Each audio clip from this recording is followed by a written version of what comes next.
Hello friend, आज जो है मैंने कुछ क्वेश्चन दिए थे। इससे पहले जो वीडियो आया था उसमें क्वेश्चन हमारा था HNO3, इसका molecular weight determination. Determine the molecular weight of following compound.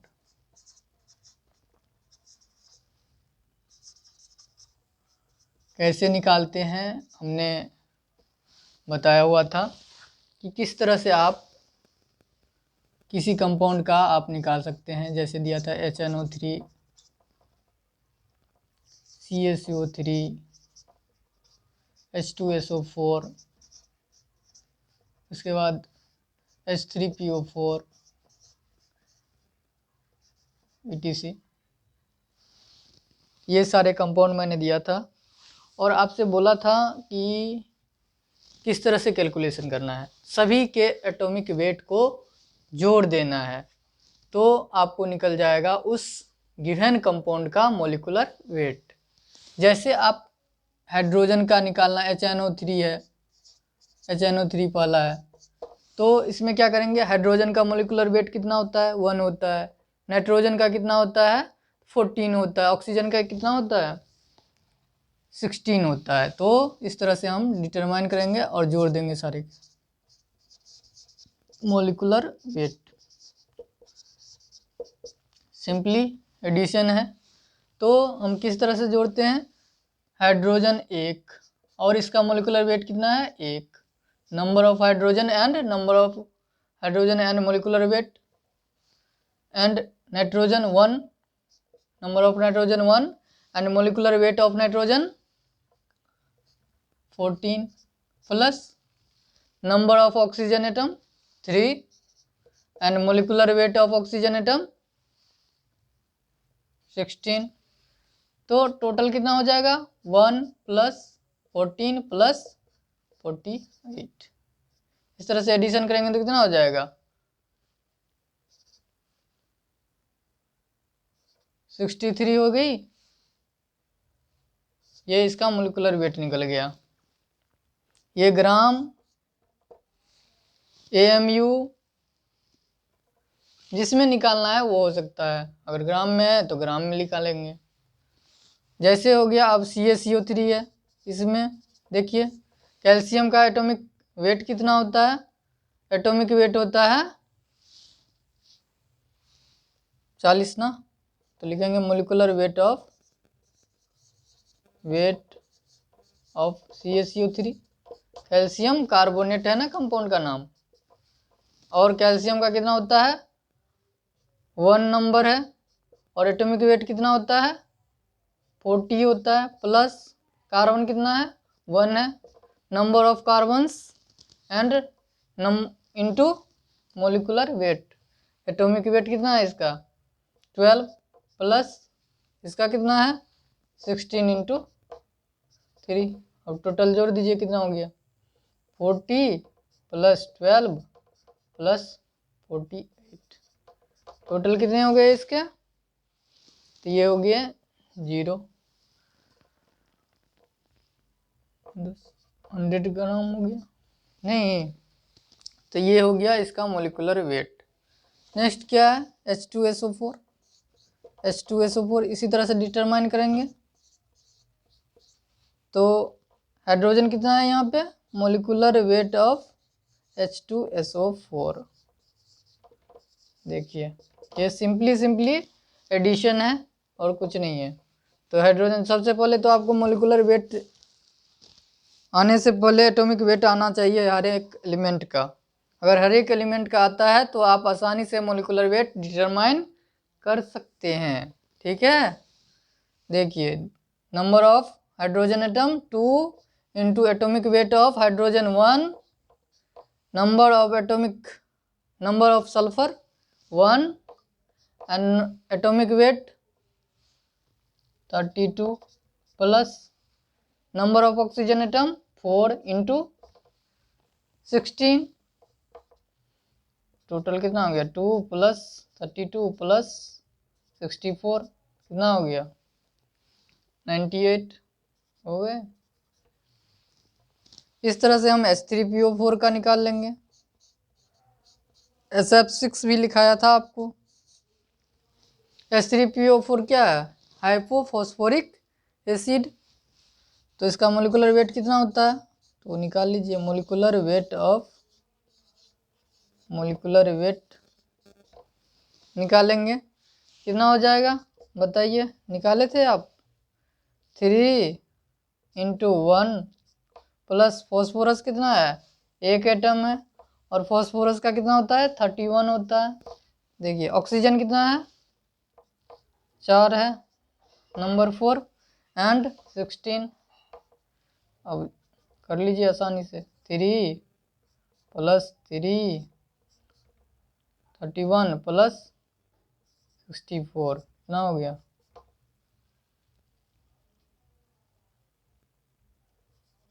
98। देखिए H2SO4 और H3PO4 का मोलिकुलर वेट सेम होता है। ठीक है, ये होने से पहले आपको 1 से लेकर कम से कम 50 तक आना चाहिए। वैसे तो आपको सारे एलिमेंट का atomic number and atomic weight याद होना चाहिए। हिंदी में बोलते हैं परमाणु संख्या और द्रव्यमान संख्या। ठीक है, ये याद होना जरूरी है क्योंकि हर जगह आपको अब 12th का जब बैच स्टार्ट हो रहा है उसमें जो है पीरियडिक टेबल में हर जगह डिस्कशन मिलेगा एलिमेंट के बारे में। तो मैंने बेसिक ही स्टार्ट किया है ताकि आपको सारे समझ में आ जाए। ठीक है, ठीक हो गया।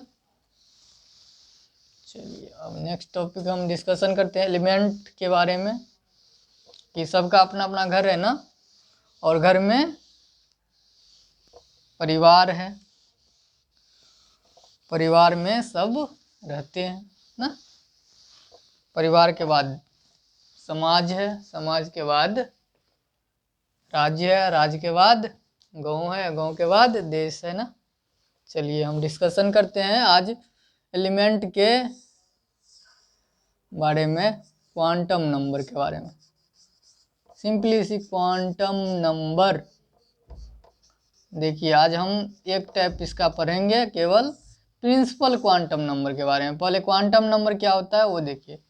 ये 4 सेट होता है नंबर में, जो है 4 सेट होता है और उसी को क्वांटम नंबर बोला जाता है। क्वांटम थ्योरी दिया गया है और ये फिजिक्स में भी डिस्कशन हुआ है।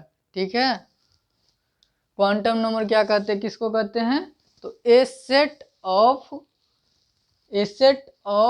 क्या 4 number, A set of 4 numbers of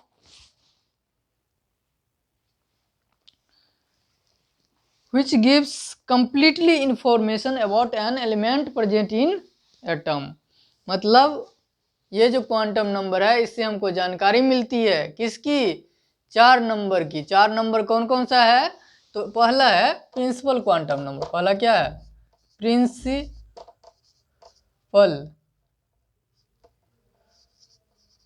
quantum number. ठीक है, नंबर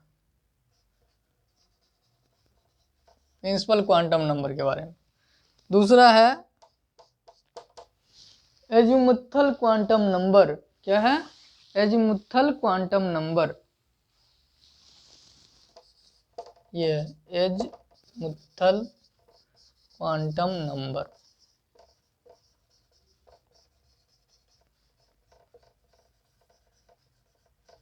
ये 4 सेट के बारे में जानकारी देता है हमको। ठीक है, तीसरा है आपको मैग्नेटिक क्वांटम नंबर।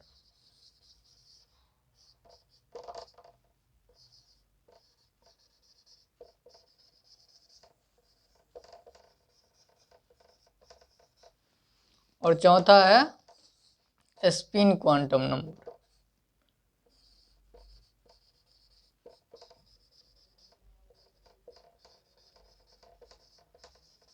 ठीक है। देखिए एटम एलिमेंट्स जो है, एलिमेंट्स के अंदर में ये चारों चीज पाए जाते हैं, ठीक है। जो एटम है एटम के अंदर में होता है, एटम के अंदर में ही रहता है, ये चारों भाई है, ठीक है। Principal quantum number, azimuthal quantum number, magnetic quantum number और स्पिन क्वांटम नंबर। आपसे पूछ दिया कि क्वांटम नंबर क्या होता है, तो कहेंगे चारों चीज के बारे में जहाँ पे जानकारी मिलती है उसको हम कहते हैं क्वांटम नंबर, ठीक है ना। और इसमें अब जो है हमने पढ़ा था एटम में सेल पढ़े थे, सब सेल पढ़े थे, तो उस सब की जानकारी इस चारों क्वांटम नंबर से हमको प्राप्त होगी, ठीक है। तो पहला जो है प्रिंसिपल क्वांटम नंबर, क्या है, principal quantum number, principal quantum number. देखिए सबके साथ सब में रिलेशन है ना, सबका सबके साथ रिलेशन है, और वही रिलेशन यहाँ पे भी एस्टेब्लिश्ड होगी, ठीक है। तो इसीलिए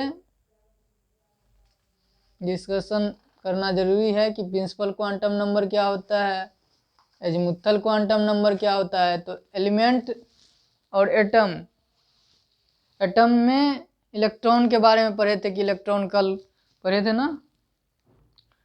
तो क्या कहता है कि कैसे जानेंगे कि प्रिंसिपल क्वांटम नंबर, तक सेल पढ़े थे ना, कितने प्रकार का सेल पढ़े थे, 7 सेल पढ़े थे ना। इसमें शुरू होता है वैल्यू, इसको प्रिंसिपल क्वांटम नंबर को डिनोट करते हैं एन से, किससे डिनोट करते हैं, एन से, N is the principal quantum number, ठीक है। तो values of N is equal to 0, 0 पढ़े हैं, 1 2 3 4, क्या। अब बताइए ये एटम है, क्या एटम की सेल की संख्या 0 है क्या, यहाँ पे, यहाँ पे। तो शुरू कहाँ से होगा, ये तो हो गया न्यूक्लियस, न्यूक्लियस के बाद क्या हो गया 1 ना, तो ये हो गया 1, ये हो गया 2, ये हो गया 3, तो यानी ये हो गया के, ये हो गया एल, ये हो गया एम, और इसके बाद फिर जाएगा तो एन, ये चौथा एन। तो यही कहता है, यही है प्रिंसिपल क्वांटम नंबर, यानी which denote as cell number is known as principal quantum number, जो डिनोट करता है वैल्यूज ऑफ एन को, 1 2 3 4 को डिनोट करता है, उसको हम क्या कहते हैं, प्रिंसिपल क्वांटम नंबर कहते हैं। तो आपसे पूछ सकता है कि प्रिंसिपल क्वांटम नंबर जो है उसमें कितने नंबर ऑफ इलेक्ट्रॉन, मैक्सिमम कितने नंबर ऑफ इलेक्ट्रॉन रहते हैं, तो उसका भी है 2n², यानी number of electron, number of shell का संख्या पुट करेंगे, उसका स्क्वायर करेंगे और 2 से मल्टीप्लाई करेंगे, तो हम क्या हो जाएगा, यहाँ पे निकल जाएगा इलेक्ट्रॉन की वैल्यू, क्या निकल जाएगा, इलेक्ट्रॉन की वैल्यू निकल जाएगी, ठीक है। तो यहाँ से हम देखते हैं अब प्रिंसिपल क्वांटम नंबर के बारे में और भी जानकारी लेते हैं। ये देखिए ये बेसिक इसीलिए मैं पढ़ा रहा हूँ ना, ताकि मुझे स्टार्टिंग में कोई दिक्कत ना हो। पहला जो, जब हम एल्यूजिनेटेड कंपाउंड वगैरह पढ़ेंगे उसमें सिंपली है, बहुत ही आसानी से आप लोग सीख जाएंगे, क्योंकि उसमें उतना ज़्यादा हार्ड नहीं है, उसमें क्लासिफिकेशन है, नोमेनक्लेचर है, तो ये सब आपने पढ़ा भी है। और ये 10th 9th 10th 11th इन सब के लिए ये बहुत ही वैल्यूएबल है। अभी तक आता नहीं होगा कि किसी को जो कितना इलेक्ट्रॉन फर्स्ट सेल में है, कितना इलेक्ट्रॉन सेकंड सेल में है, अगर पूछिएगा ना सेल क्या होता है तो सेल भी नहीं बता पाएगा जल्दी। तो यहाँ पे मैंने बोला ये क्या है, सेंटर है यानी न्यूक्लियस है, इसके बाद क्या होता है, ये 1 यानी के, ये क्या है 2l, ये क्या है 3m, 4n, 5o,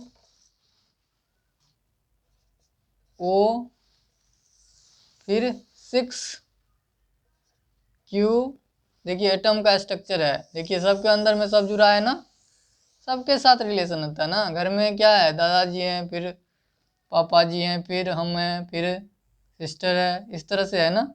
तो इसका भी एक बहुत बड़ा ही दुनिया है, ठीक है।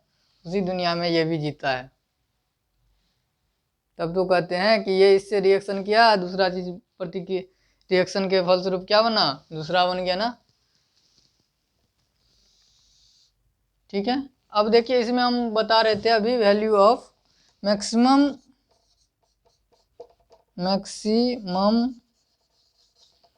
Value of electron in shell. किसी सेल में कितना number of electron, value, maximum value of electron in shell, तो कितना होगा यहाँ पे 2n²। अभी बताया था ना, n किसको डिनोट करता है, n is the where n is the principal number, n is the principal quantum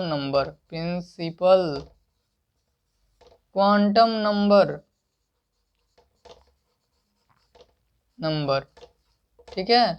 principal quantum number है n, ठीक है। और अब यहाँ पे n का वैल्यू पुट कीजिए, आपको सेल में इलेक्ट्रॉन की संख्या, मैक्सिमम इलेक्ट्रॉन की संख्या आपको दिख जाएगी। तो देखिए बताता हूँ मैं, इसको उतारना चाहे तो उतार सकते हैं आप लोग, ठीक है। इस सब का भी डिटर्मिनेशन किया जाता है कि इसमें 2 ही क्यों होता है, तो वो सब आपको जानकारी जो है अगले कक्षा में जब जाइएगा, अगले क्लास में जब आप बीएससी एमएससी में जाइएगा या कोई आईआईटी में जाएगा तो वहाँ पे जानकारी मिलेगी। कोई फिजिक्स से करेगा तो वहाँ पे जानकारी मिलेगी कि क्यों ही 1 ही क्यों रहता है, 2 ही क्यों रहता है, 3 ही क्यों रहता है। तो सबका आइडेंटिफिकेशन है ना, KLMN। तो कोई धनी ये सबसे कम है, ये उससे ज़्यादा, ये उससे ज़्यादा, सबके पास, जैसे हमारे समाज में जो है किसी के पास कम पैसा है, किसी के पास ज़्यादा है, किसी के पास उससे ज़्यादा है, कोई अंबानी है, तो वो यहाँ पे भी डिनोट हो सकता है, ठीक है ना। उसके हिसाब से क्लासिफिकेशन होता है, ठीक है। तो अब मान लीजिए KSL में कितना इलेक्ट्रॉन, नंबर ऑफ मैक्सिमम, लिखो maximum number of electrons, maximum number of electrons in KSL में कितना इलेक्ट्रॉन है, तो K क्या है, कौन सा पहला है ना, तो 1 हो गया। n का वैल्यू क्या हो गया, 1, n बराबर 1। यहाँ पे क्वेश्चन लिखो KSL, तो K क्या हो गया, n का वैल्यू 1 हो गया, तो मैक्सिमम नंबर कितना हो जाएगा, 2n², maximum number of electron बराबर 2n²।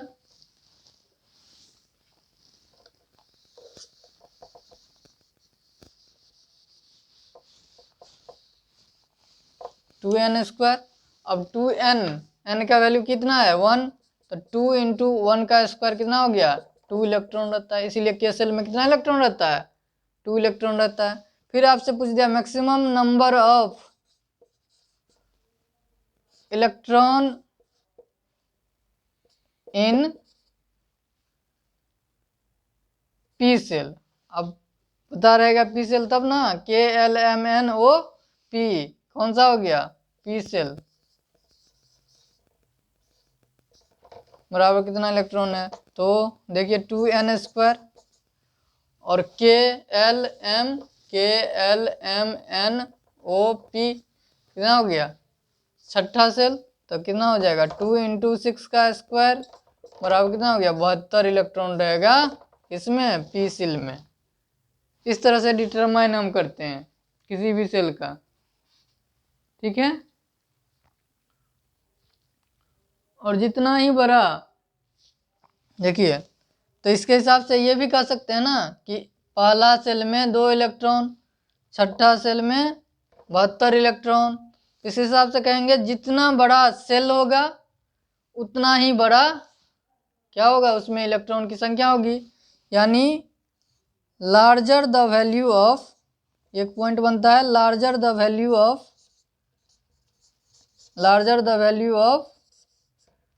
n,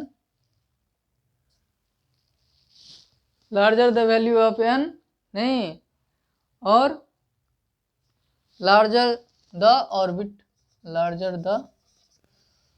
the value of, या इलेक्ट्रॉन भी कर सकते हैं, large the value of electron, या इसी को कर सकते हैं ऑर्बिट।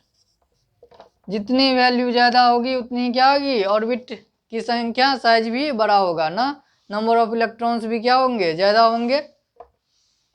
ठीक है, चलिए आज इतना ही रखते हैं।